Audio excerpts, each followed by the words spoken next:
Tabor back with another lesson from our LLI that I have permission to use from Heinemann.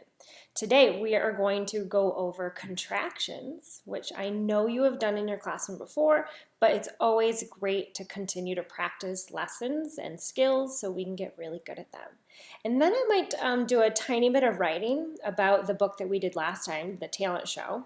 And then after that, a new story that you will read on your own, and it's shouldn't be too hard for you because it's one of our easier books this time. All right, let's go ahead and get started on our contractions. Remember, contractions, it's one word that is made up of two words. It's just shorter. Some letters are taken out and an apostrophe is put in. So let's see some contractions. So I am just going to build a chart with you. I'm going to say and type out the two words, and then we are going to think and create the contraction on the other side. So the first parts are the words I will. And if we said them quickly and we push both of those words together and make a short word, it becomes I'll. So I will, I'll. So here it is. We almost always, except a couple rule breakers, we take the first part of the word, I, and then we need to take some letters out. When we take letters out, we replace it with an apostrophe. An apostrophe is just a little line up at the tippy top of the letters, kind of like a comma, but at the top. An apostrophe, and then we listen to the end. I will, I'll. All we hear are the L's. So what we took away, can you find what letters we took away? The W and the I. Okay, so this kind of tells me we always take the first word, we have that thing, and then we take the last letters of the second word. So let's see if that is the same with the rest of these words. So the next two parts, he will. So he will becomes heal. So just like I did in the first part, I take the first word, he. I'm going to take some letters out and replace the letters with an apostrophe, a little line at the top, and then I listen for the ending, heal. Again, just like the word I'll, we put two L's at the end, and notice what two letters are taken out, the W and the I. All right, a couple more. The next one is she will. She will. Well, just like he will, we take the first word, she. We take out some letters.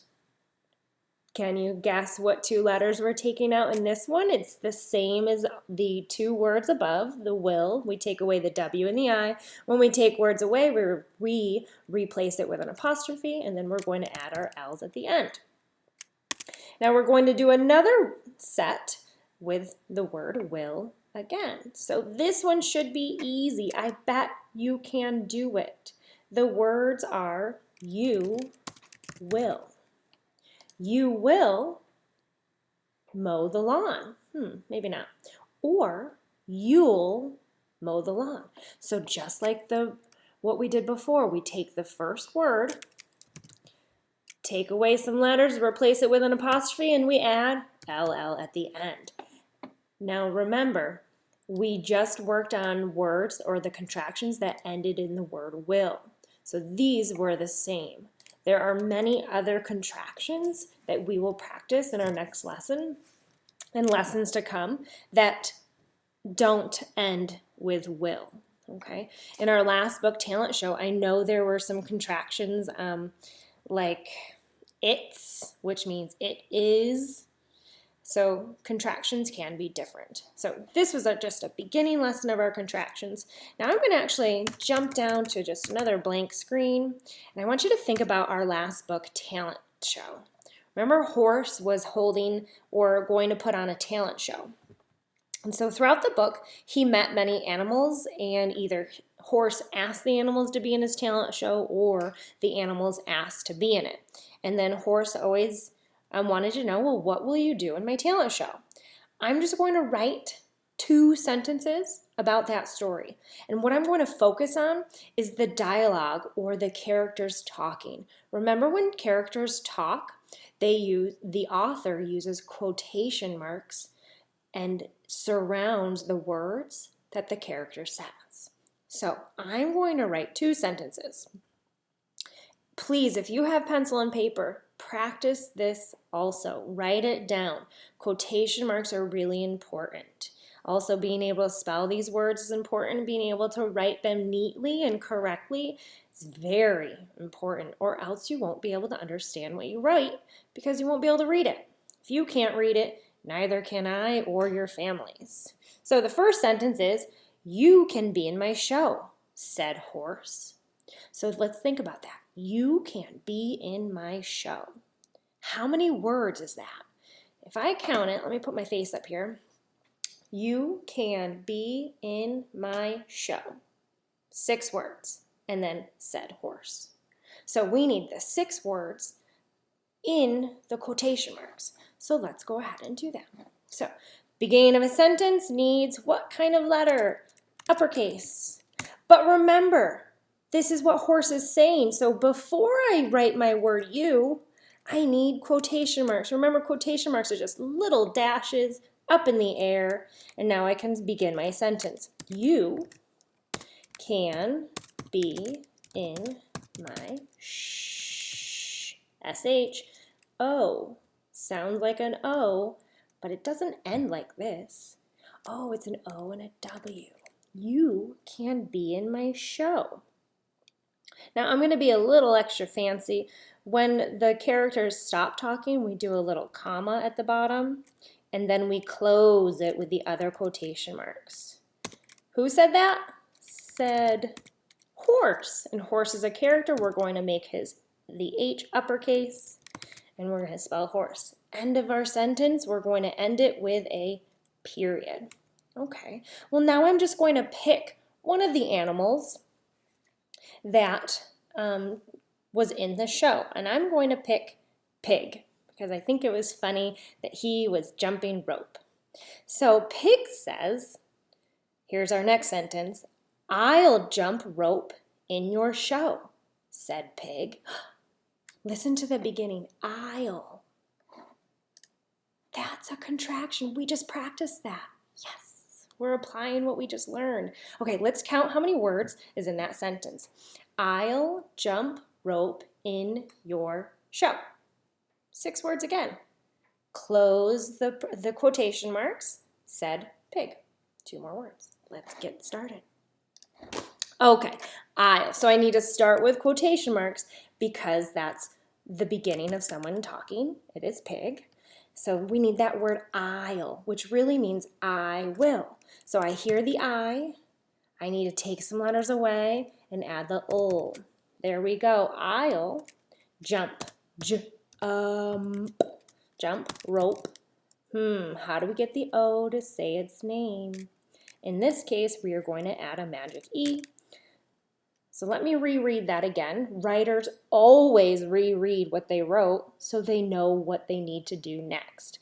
I'll jump rope in your show. Oh, and I already have show up above, so I can just easily copy it. Now up above, remember I did a little comma at the bottom because there's a little pause, and then the end of a quotation because the character's done talking, and it was Pig, said Pig. I made Pig with an uppercase P because in this book, that was his name. Awesome. So if you are able to write that yourself, pat yourself on the back, you are getting better at reading, you are getting better at writing, and it will only help you in the end. I'm just going to reread it nice and smooth so you can hear it again. You can be in my show, said Horse. I'll jump rope in your show, said Pig. So this comma at the end of the character talking, you really need to pause just a moment before you continue on. It's really important when you're reading. All right, super job. We are going to get to our new book, and you are going to read it yourself. I will go through each page, and you decide if you read each page like that. And yeah.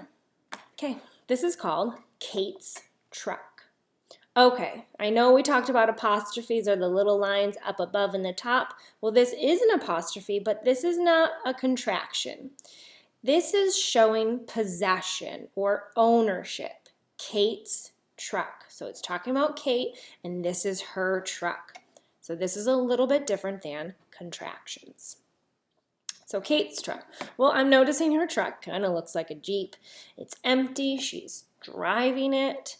Do you have anything like this, or have you ever done that at home? Have you watched someone or on TV?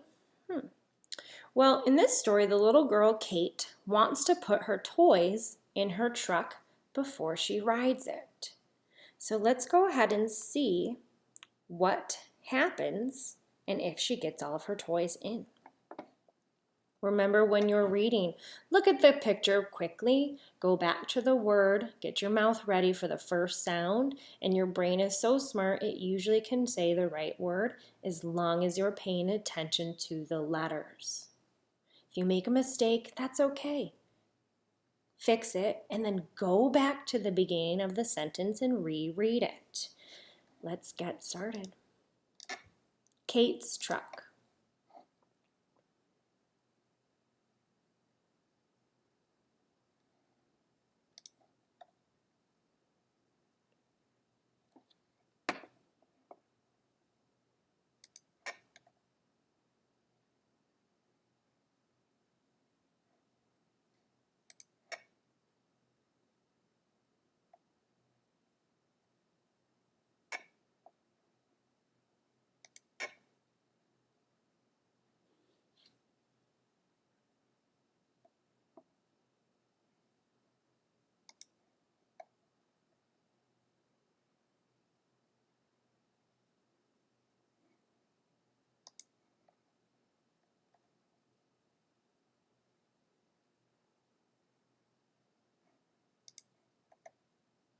So on this page, the author didn't write sentences like in the previous pages. The author wrote and the illustrator wrote speech bubbles. So the dog says, "Ruff," and Kate says, "Oh no."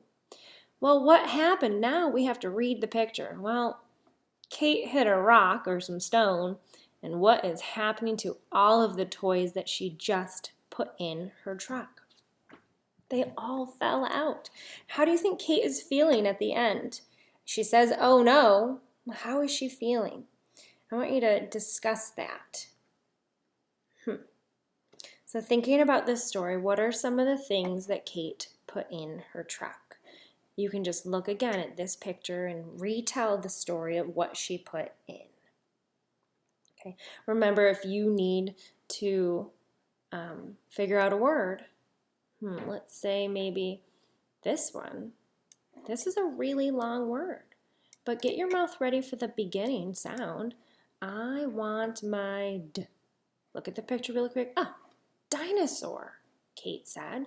She put her dinosaur in the truck. That's a really big word, and we can just look at the picture to help us. The pictures are really important for us. All right, my friends. So that was the end of our lesson. I hope you enjoyed that story. Our next book, or I shouldn't say book, our next phonics lesson is going to be more contractions. We will work on other endings of contractions versus what we did today with the word will. And then we'll get into a new story that is a little bit trickier, but it has more dialogue, characters talking, and I really enjoy this next story. So thanks for tuning in, and I will see you guys later.